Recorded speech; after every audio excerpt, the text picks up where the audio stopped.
साहित्य के पाठकों और काव्य प्रेमियों को सादर नमस्कार।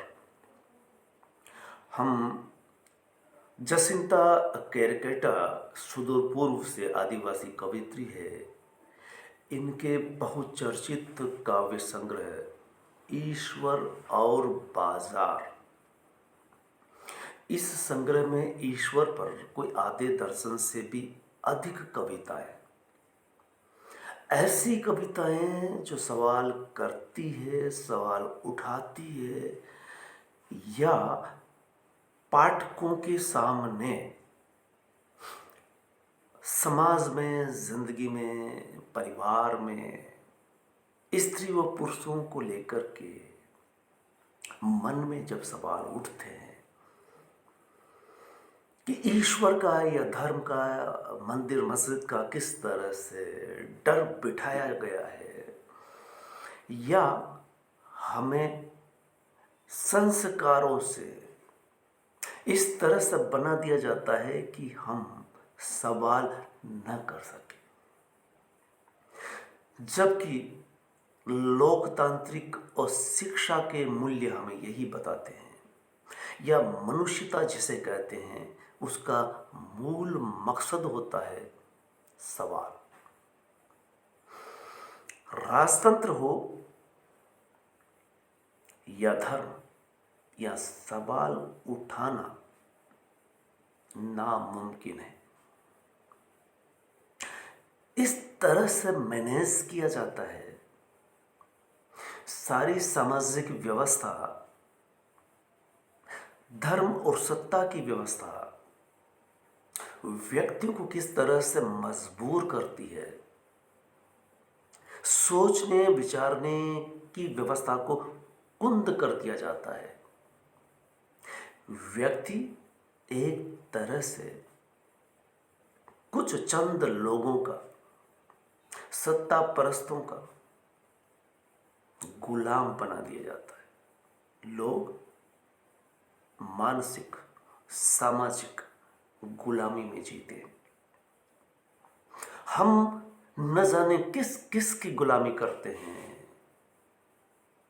शिक्षा वो शेरनी का दूध है, जो पीता है वो दहाड़ता है। और ये कोटेशन उसी व्यक्ति ने कहा जिसका समाज सदियों से शिक्षा से दूर रहा, डर करके रहा, गुलाम होकर के रहा। बाबा भीमराव अंबेडकर। तो जसिंता केरकेटा का ये काव्य संग्रह, इसकी चंद कविता की पंक्तियां ईश्वर और बाजार ज्यों ही मेरे कानों में पड़ा, मुझे लगा कि बेशक एक सोचने विचारने वाली कवयित्री है, जमीन से जुड़ी हुई है, तार्किक है। वरना यह शब्द इस तरह से आ ही नहीं सकता। पहली बात, न आप बाजार पर सवाल उठा सकते हैं, न धर्म पर सवाल उठा सकते हैं, न ईश्वर पर। और तब जब आप इस तरह से सोचने विचारने लग जाते हैं, तब आप सत्ता पर भी सवाल नहीं करते। इसलिए ये कविता आज के समाज के बेहद अनुकूल है। जब लोकतांत्रिक व्यवस्था को चौपट करने का अभियान चलाया जा रहा हो, मानसिक तौर पर गुलामी की ओर धकेला जा रहा हो, ऐसे में ईश्वर और बाजार कविता आपको सोचने समझने के दरवाजे, खिड़कियां खोल देती है। तो चलिए हम इनकी चंद कविताओं के बारे में बात करते हैं कि किस तरह से ये कविता, ये काव्य संग्रह हमारे काव्य प्रेमियों के लिए बेहद उपयोगी है। और जो काव्य कविता नहीं भी पढ़ते हैं तो भी ये संग्रह इसलिए जरूरी हो जाता है कि आज के समय पर किस तरह से ये कविता चंद शब्द कोटेशन बन करके हमारे सामने होते हैं। ईश्वर और बाजार नाम से पहली ही कविता है। आप अर्थ बखूबी खुलेंगे, सिर्फ आप इस कविता से गुजर जाइए, आपको झिझोड़ कर रख देंगे, सोचने पर मजबूर कर देंगे। आपके बंद दिमाग के दरवाजे खिड़कियां खोल देंगे। कैसे? शब्द सुनिए। ईश्वर और बाजार। लोग ईश्वर को राजा मानते रहे और राजा में ईश्वर को ढूंढते रहे। मैं इन दो पंक्तियों पर, इस दो पंक्तियों के जो मर्म है उसी को समझ लिए कि आदिकाल से लेकर के पूरा मध्यकाल इसी से आबद्ध रहा।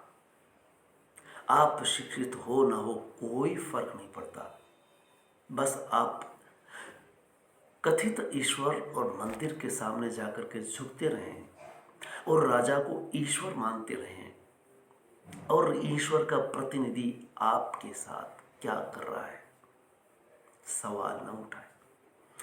याद रहे यही बात अगर लोकतंत्र में आने लगे तो समझ जाइए कि लोकतंत्र नहीं, ये राजतंत्र की ओर बढ़ता हुआ कदम। लोकतंत्र के बाद लोग ईश्वर को राजा मानते रहे,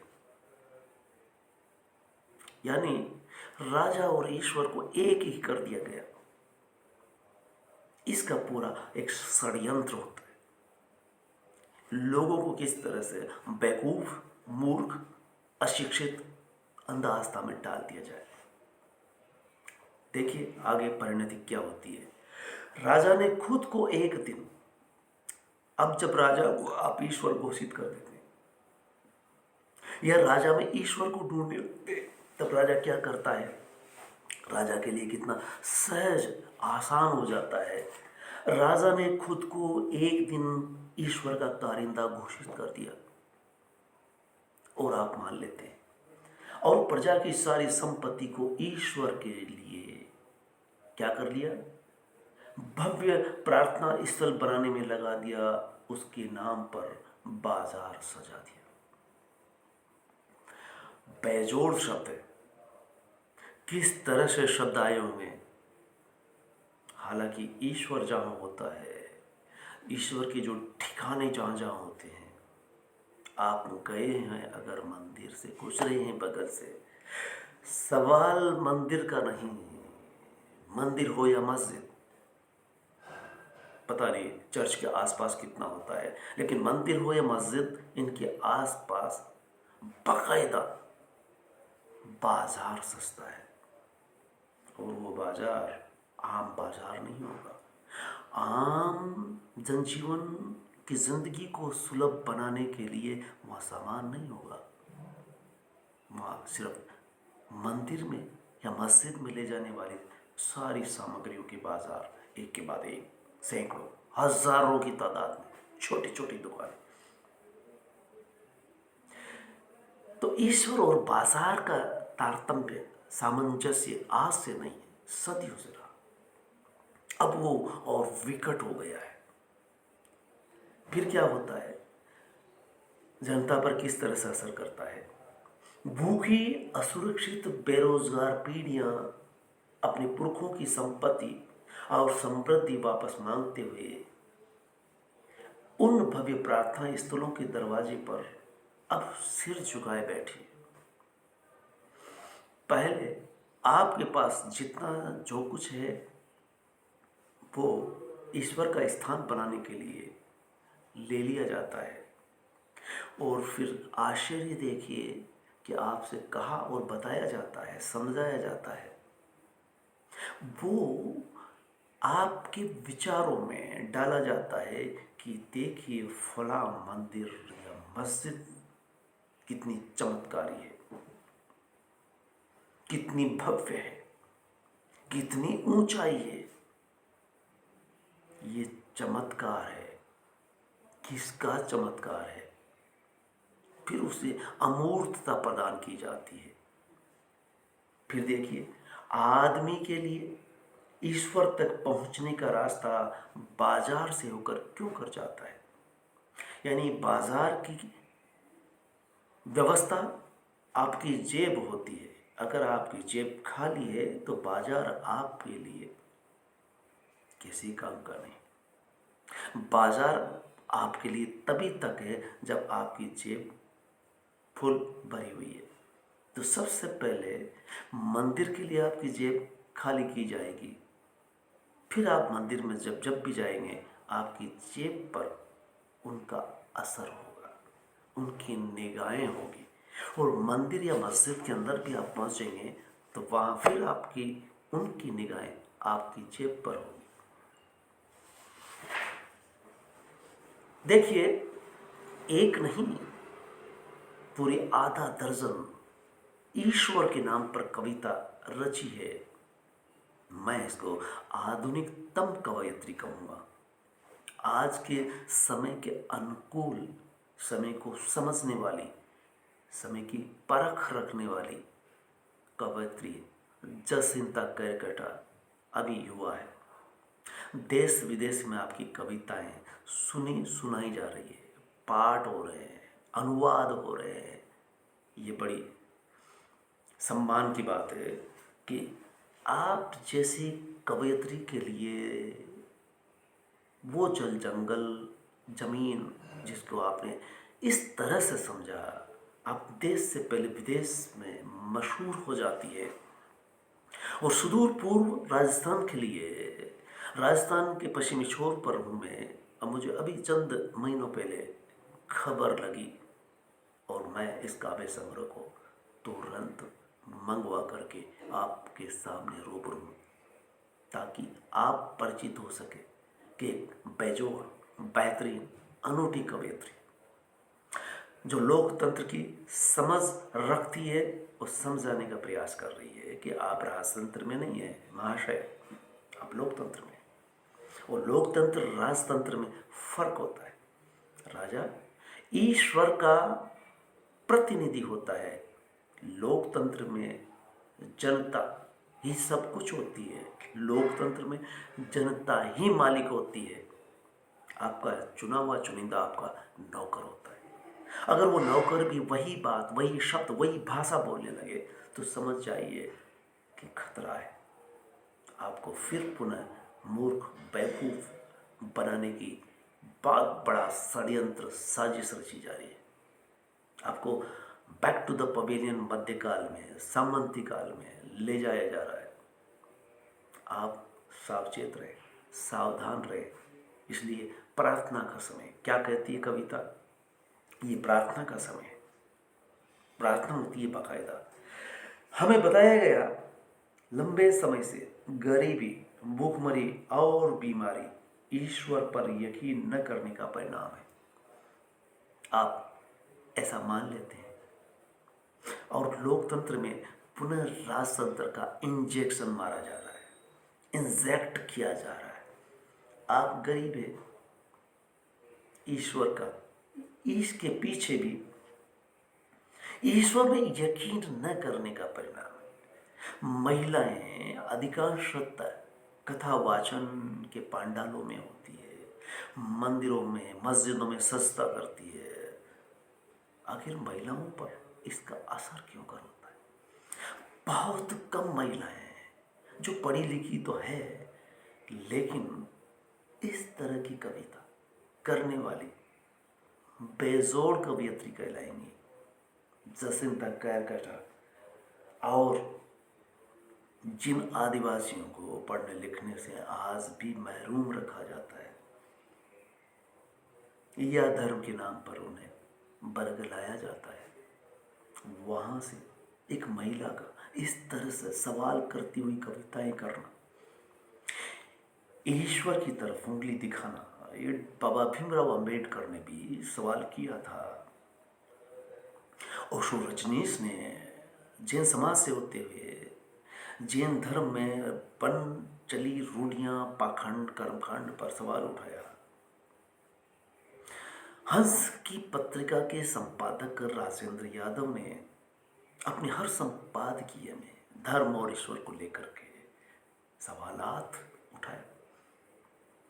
आज बहुत वर्षों बाद आदिवासी कवि या कवयित्रियों ने साफ सुथरे शब्दों में जिस तरह से लिखा गया है, हम मानते हैं कि इन कविताओं का पाठ सामाजिक जलसों में होना चाहिए कि समाज कहाँ खड़ा है। उनके कानों तक भी ये खबर पड़नी चाहिए कि जब कहा गया था कि वेदों के शब्द अगर कानों में पड़ जाए तो रांगा शीशा भर देना चाहिए। आज भी ये हो रहा है कि शिक्षा के नाम पर निश्चित शब्द ही जाने चाहिए। शिक्षित भी हो गए तो भी वही शब्द पढ़ने चाहिए। ऐसे शब्द में ये शब्द दूर तक जाने चाहिए, उन पढ़े लिखों तक भी, उन सर्विस नौकरी पेशा व्यापारियों तक भी बेहद जरूरत है।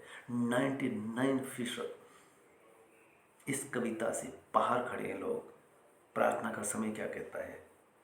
हमें बताया गया कि आप ईश्वर में यकीन नहीं करते, इसलिए आप गरीब है, बीमार है, भूखमरी के शिकार है। अब आप ईश्वर में रखिए विश्वास। और हमने अपनी बंद आंखें ऊपर उठा ली और बीमारी की जड़ें नीचे रह गई। आपकी बीमारी क्या है? समस्या क्या है? और इन समस्याओं का निजात किस में मिलने वाला है? लेकिन आपको कह दिया गया कि वो ऊपर रहता है, और ऊपर की तरफ देखिए, वो पहाड़ों पर रहता है, पहाड़ों की यात्रा कीजिए। और सरकारें भी यात्रा करने पर छूट दे रही है, फ्री यात्राएं करवा रही है, ताकि आपका ध्यान किस तरफ रहे।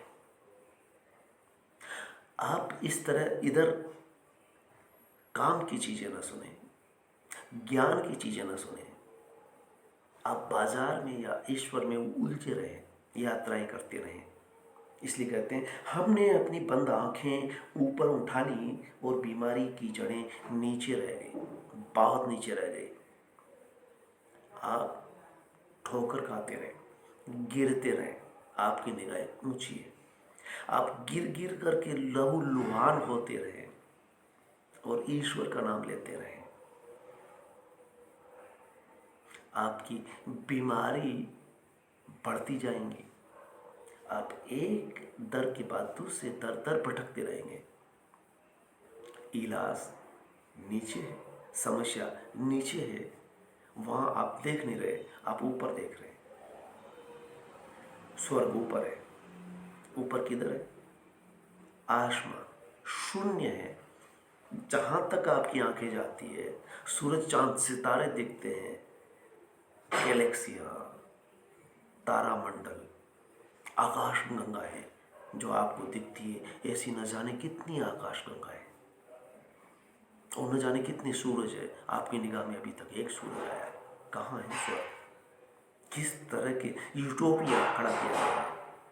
स्वर्ग का एक आभा मंडल, एक अमूर्त तरीके से ऐसा भर दिया गया है कि वो जो कुछ है ऊपर है, और आप भी ऊपर जाएंगे।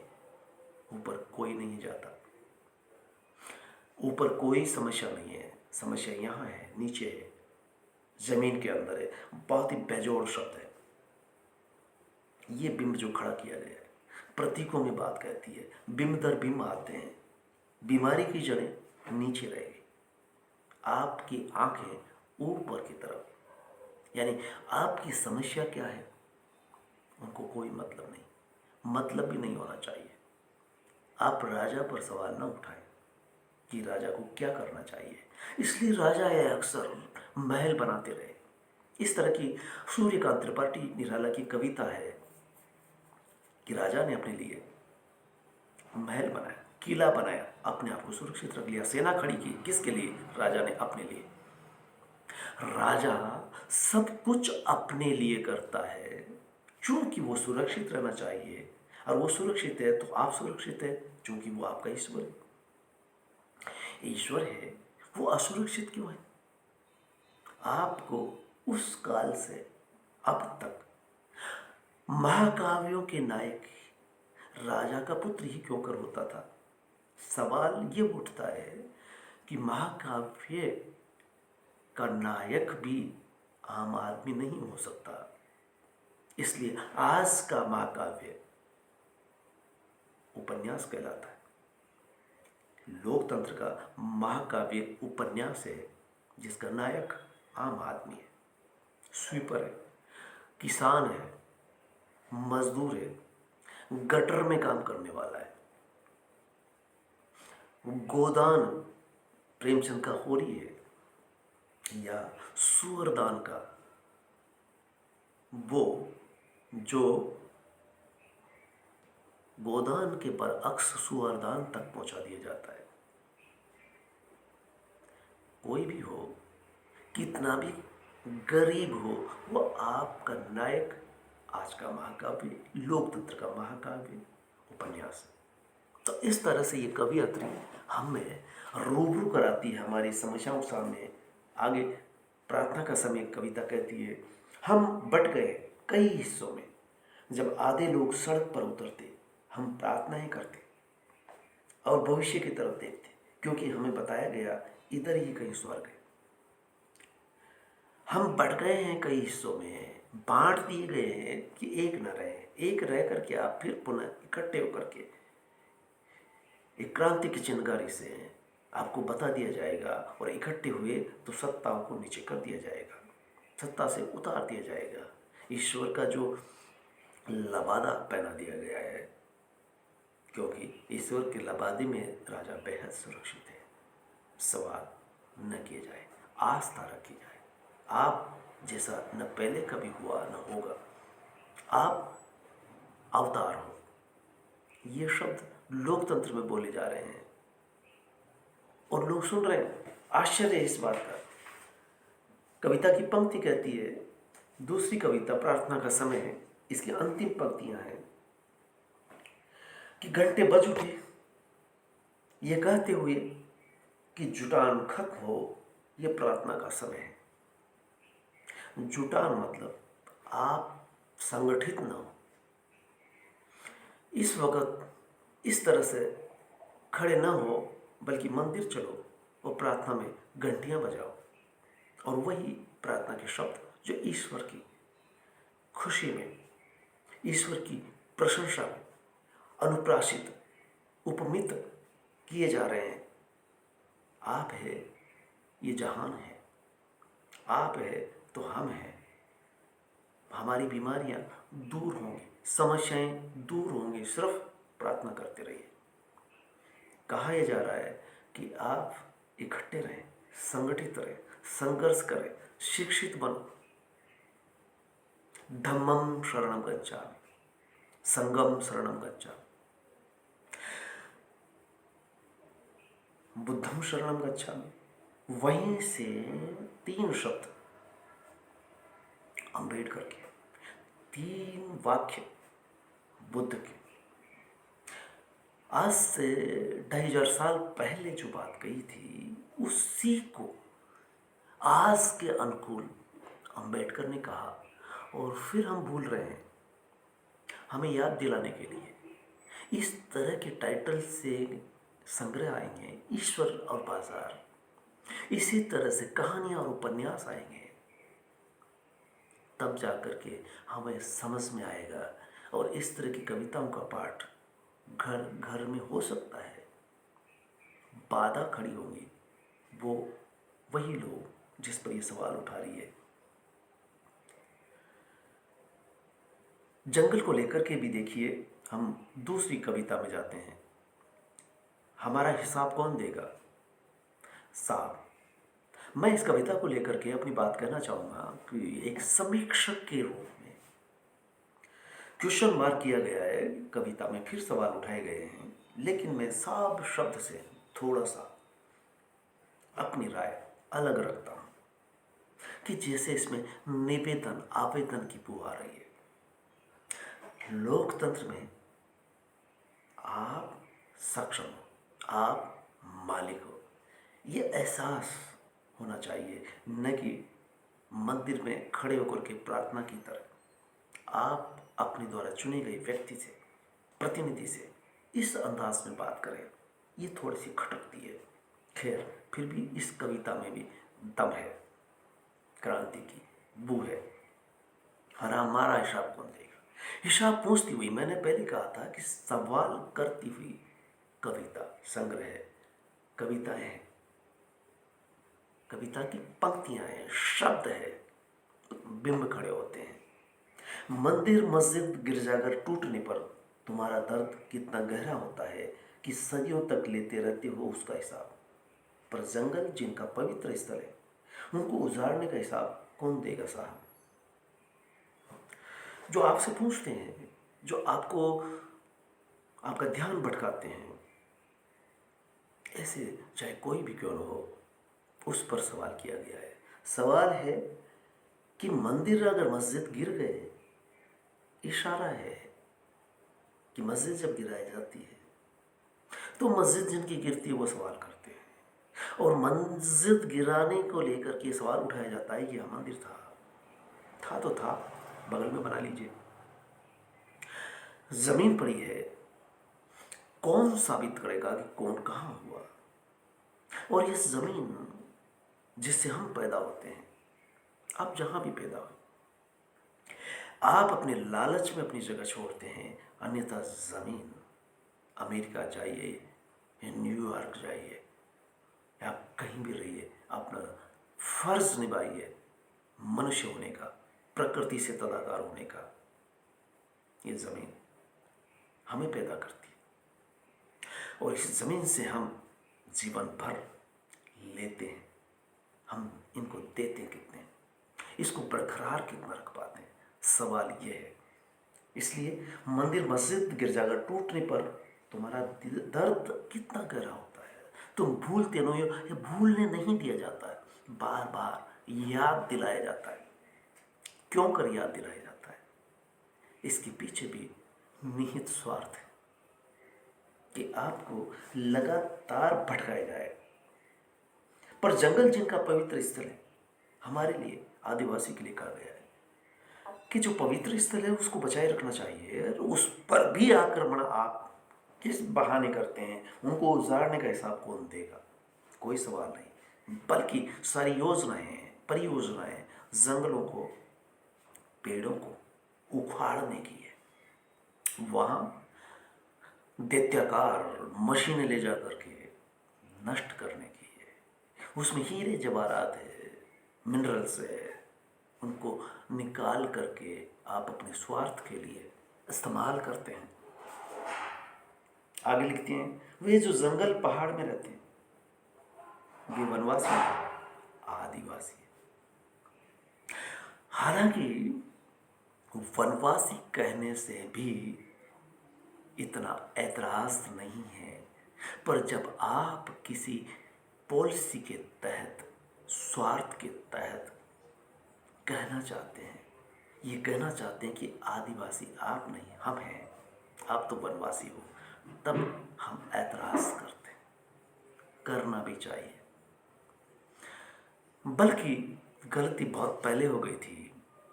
जनजाति, शेड्यूल्ड कास्ट, शेड्यूल्ड ट्राइब में ही आदिवासी नहीं थे, तो जाति जनजाति करके एक जाति जोड़ करके, वरना आदिवासी जोड़ा जा सकता था। आज सारे कार्यक्रम, सारे सभा सम्मेलन आदिवासी नाम से होते हैं, वोट भी आदिवासी के नाम से मांगा जाता है, लेकिन संविधान में आदिवासी शब्द जुड़ने से रह गया। सो आज भी ये मुद्दा बरकरार रहता है। हम दरअसल कविता अभी और भी थी, और भी बात करते हैं। हम अगली बार पुनः इन कविताओं को पढ़ेंगे। कविता और भी बहुत बेहतरीन है, जो सवाल करती है, कटघरे में खड़ा करती है उनको जिनसे हमें महरूम रखा जाता है, हमें बताया जाता है, समझाया जाता है। शिक्षा जरूरी है, शिक्षा लेने के बाद शिक्षा कभी खत्म नहीं होती, पठन पाठन स्वाध्याय अध्ययन कभी खत्म नहीं होता। इसलिए जसंता कैरकटा के और भी बहुत सारे चित्र थे, लेकिन मुझे ये बहुत मौजू लगा लिखते हुए। कविता कवयित्री लिख रही हैं, रच रही है और मैं पढ़ रहा हूँ, मैं सुना रहा हूँ, मैं उसके शब्दों के कुछ अर्थ खोलने का प्रयास कर रहा हूँ। मुझे उम्मीद है कि ये ईश्वर और बाजार काव्य संग्रह आपके लिए रामबाण औषध है, ये समझने के लिए कि हम क्या हैं, क्या हो रहे हैं, क्या बना दिए जा रहे हैं। और अगर इसी तरह से बरगलाए जाते रहे, हम अपने सही रास्ते पर नहीं चले। हमें कुछ ही लोग हैं जो अपना समय दे रहे हैं, कुछ ही लोग हैं जो मिशन बना करके एजुकेट कर रहे हैं, शिक्षित कर रहे हैं, समाज को आगे ले जाने का प्रयास कर रहे हैं। ऐसे कवियों को, लेखकों को, साहित्यकारों को आधुनिकतम, आप इस आधुनिक दौर में आधुनिकतम होने का तमगा पैंट बुशर्ट पहनने से नहीं, बीड़ी सिगरेट पीने से नहीं, नशा करने से नहीं, एक मैरिज हॉल में तामझाम तड़क भड़क से शादी करने से आधुनिक नहीं, समाज में शिक्षा का प्रसार लाने से, दिखावे से नहीं आधुनिक कहलाएंगे। आप पढ़ करके शादी करते वक्त लड़की वालों से दहेज मांगते आधुनिक नहीं कहलाएंगे। दहेज मतलब क्या है? वो लड़की वाला, ये धरा हमें बहुत कुछ देती है। एक शब्द चलता है इधर राजस्थान में महिला के लिए, पत्नी के लिए, स्त्री के लिए, जो विवाहिता है, ब्याहता है, उसके लिए धरेणी, धर्याणी, धर्याणी, धरा से जोड़ करके कहा गया है। ये धरा हमें बहुत कुछ देती है। हम तब जब तक जिंदा रहते हैं तब तक ये हमें खाद, पानी, भोजन, हवा सब कुछ देती है। इसी तरह से महिला हमें पैदा करती है, इसलिए इज्जत के साथ उसे धर्याणी कहा जाता है। इनमें से अधिकांश महिलाओं को ईश्वर की तरफ मोड़ना कितना आसान है। बहुत कम 99 पॉइंट से अधिक महिलाएं इस तरफ है, ईश्वर को मानने वाली, मनाने वाली। तो साथियों, आज बात हम यहीं समाप्त करते हैं और मुझे लगता है कि वीडियो आपको कैसा लगेगा ये सोच करके न केवल आप देखेंगे बल्कि वो कहते हैं कि आपकी सारी समस्याएं दूर हो जाएगी। इस वीडियो को 100 तक आगे बढ़ाइए।